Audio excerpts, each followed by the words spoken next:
Tiga fase ini sudah selesai dua, sekarang masuk yang ketiga.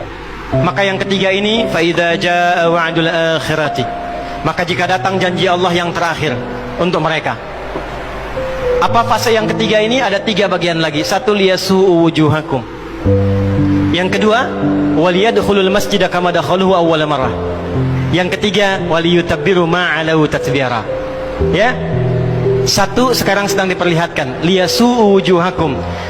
Persis sekarang orang-orang itu seperti di era Nabi yang membayangkan hingga bisa ditembus, bentengnya kokoh, intelijennya kuat, sadapannya di mana-mana. Tapi ternyata dunia yang melihat kokoh itu ditunjukkan oleh Allah hanya dengan bahasa mereka, la syirzimatun qalil. Ini bahasanya Firaun. Ini kan cuma ormas kecil, nggak sebanding. Ormas kecil yang nggak sebanding ini ternyata telah bisa mengintersep semua bagian-bagian itu.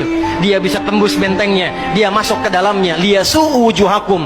Tujuannya bukan untuk menunjukkan mereka mampu, bukan, untuk menggugah dunia kalian kemana saja. Yang kalian anggap itu hebat, itu mampu, itu dahsyat, ternyata bisa ditembus, dipermalukan di wajah dunia. Satu, janji Allah tiba. Kedua, waliyadkhulul masjida kama dakhaluhu awwala marrah. Nanti ada fase kedua. Setelah ini terjadi, selesai fase kedua, masuklah ke wilayah Masjidil Aqsa. Kembali lagi milik kita itu. Dihitunglah fasenya 40 tahunan.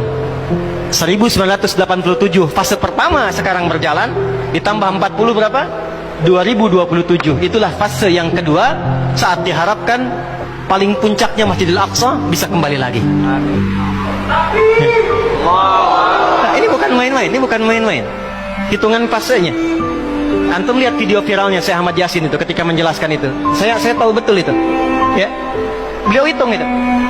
Ya, 2027 ke 2028 dan puncak akhirnya waliyutabbiru ma'alahu tatbira. Hancur semua, terjadi perang dahsyat.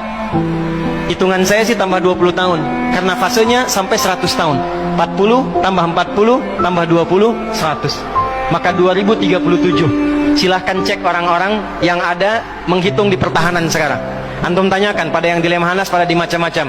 Bagaimana kekuatan dunia pergeserannya, saya yakin hitungan mereka 2037 terjadi sesuatu yang dahsyat. Gerbangnya sampai 2040, di atas 2040 itulah generasi emas akan muncul. Makanya Indonesia masuk generasi 2045. Itu sudah dihitung 2030 pembukanya. Makanya sekarang punya visi 2030 semua. Saudi visi 2030, Rusia, Cina, Afrika Selatan, Brazil visinya 2030 dengan bikin bridge itu. Semua visinya ke sana. Dan yang paling dahsyat, hitungan itu secara spesifik isyaratnya sudah ada dalam Al-Quran. Dan ini bukan ilmu otak-atik, bukan viral TikTok. Ingat, ini sudah sejarah yang berlangsung dari penelitian masa lalu. Maka wajar kalau sekarang mereka takut dikepung. Kenapa? Karena ketika Hamas datang dengan pasukannya darat, laut, udara, itu mempraktekkan surat Al-Hasyr yang sudah mereka pelajari bertahun-tahun. Datang lewat darat, lewat laut, lewat udara. Takut mereka semua. Maka dikontaklah kemudian kolega-koleganya. Datanglah kapal induk 2 dari Amerika. Satu lagi datang, Inggris datang, kemudian Kanada datang, Jerman siapkan pasukan. Kenapa? Karena trauma dengan pengepungan. Satu. Ya, cuma satu itu saja. Ya, sekarang apa yang harus dilakukan? Doa yang terbaik.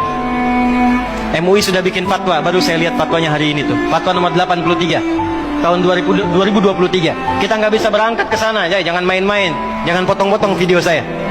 Nggak boleh berangkat sembarangan karena gerbang pun ditutup. Antum belum nyampe udah mati duluan. Nggak boleh keluar tanpa izin pemerintah.